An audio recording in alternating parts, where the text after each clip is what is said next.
It's 2025, guys. We've got no excuse for being unhealthy at this point. Can you imagine if I thought that?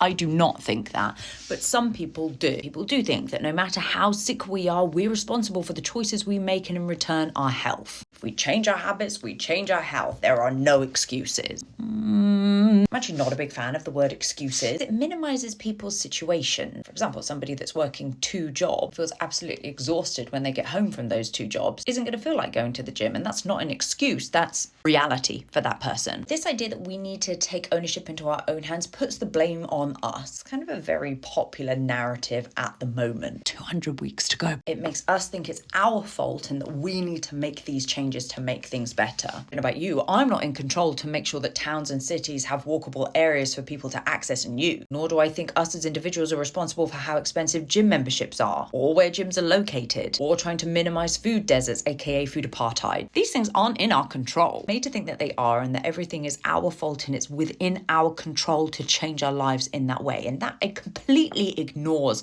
privilege, racism, socioeconomic disparities, able-bodied privilege and having physical access to these places, public health, and more, because there are so many barriers when it comes to movement, exercise, so-called healthy food, etc., that is not within our control. So yes, people go very viral online when they say, oh, it doesn't matter how sick you are, just buy that walking pad and hit the ground running. Not everyone can afford a walking pad. Not everyone has a job that they work from home where they can be on a walking pad. Not everyone is able-bodied enough to use that walking pad. It's really not that simple.